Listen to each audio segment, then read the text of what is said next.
sim. E, Leandro, por exemplo, como desmistificar a imagem negativa de algum animal, de um dragão, da cobra, que sempre tem essa visão negativa. Ah, sonhar com cobra é traição, Sim. sabe, algo negativo. Como desmistificar? E quando você falou sobre animal de sombra, seria a energia negativa desses animais? Explica melhor para nós. Ah, boa pergunta. Sim, Primeira coisa que a gente tem para desassociar a imagem de algum animal com algo extremamente negativo é justamente o conhecimento. A gente tem que estudar outras tradições, ver o que aquele animal representa em outras tradições. Como a gente foi criado numa cultura judaico-cristã, né, basicamente, a cobra vai ter essa imagem. Porque a isso. cobra desperta o que? Medo do ser humano. A cobra Sim, tem lá, muitas são venenosas, tal, muitas têm ali a questão do veneno, tal, então a cobra desperta medo no ser humano. Tudo que desperta medo, nos desperta o quê? Repulsa, né? isso. Um Que é princípio ruim. de sobrevivência. Então, quando a gente estuda melhor sobre aquele animal, a estrutura dele, a importância dele na natureza e a importância dele em várias culturas, que não seja a cultura judaico-cristã, a gente começa a tirar esse arquétipo negativo do animal.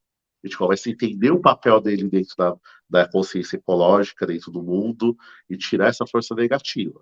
Você pegar a serpente, por exemplo, em todas as culturas, a serpente é o arquétipo de poder. Você chega no Sim, cristianismo, a serpente é jogada lá para baixo. isso. Por Agora quê? na Índia, traz Na outra Índia, energia, né? os nagas, né, na Índia. Sim, Então a serpente é a nossa kundalini, é o nosso princípio vital, a nossa isso. sexualidade, basicamente. E o que o cristianismo controla? A sexualidade da pessoa. Né? Ele Sim, reprime a sexualidade da pessoa. Então, justamente, se você reprime a sexualidade, você controla o ser humano. verdade. Isso daí é desde os primórdios. Você reprimiu a sexualidade, você vai reprimir o ser humano. Enquanto na Índia, no conhecimento antigo, a Kundalini, a força vital, é representada pela serpente.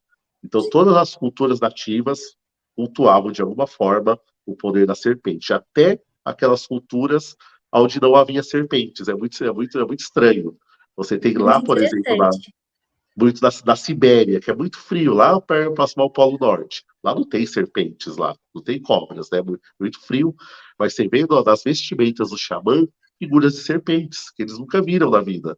Porque é um arquétipo, é uma força que aparece para eles nos sonhos, aparece para eles em viagens xamânicas, né, de consciência. Então, quando a gente conhece sobre aquele animal, a gente vai tirando a força negativa dele. É por isso que muitas vezes o animal de som, o seu animal das sombras, né? Ele vai aparecer como um animal que você tem medo, que você tem repulsa. Porque é Sim, justamente aquilo que. A sombra é aquilo que você nega dentro de você. Que você vai jogando para trás. Então, o animal de sombra não é que ele não é sua força negativa, ele é a sua sombra. A sombra não é nem positiva nem negativa. Ela é o quê? O aspecto subconsciente. Seus sim, medos, suas experiências, seu ego, seus traumas, é tudo aquilo que você guardou em uma caixinha lá dentro de você. Aquilo pode ser coisas boas ou não, de certa forma.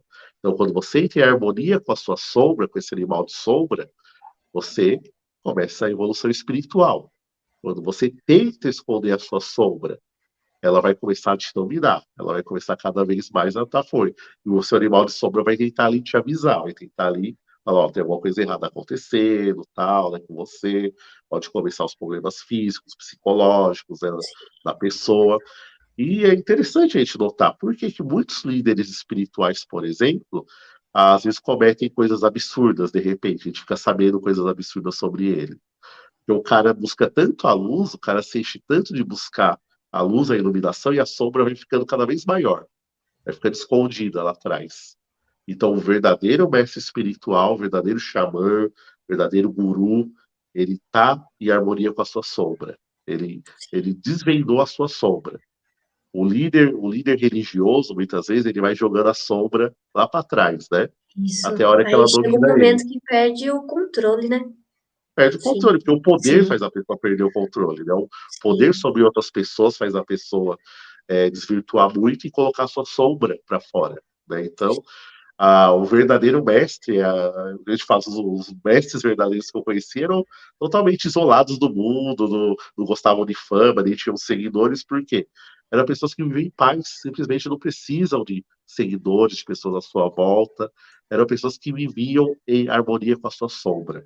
Por isso que o animal de sombra, ele nos ajuda a recuperar essa harmonia, na verdade, ele não é nosso aspecto negativo.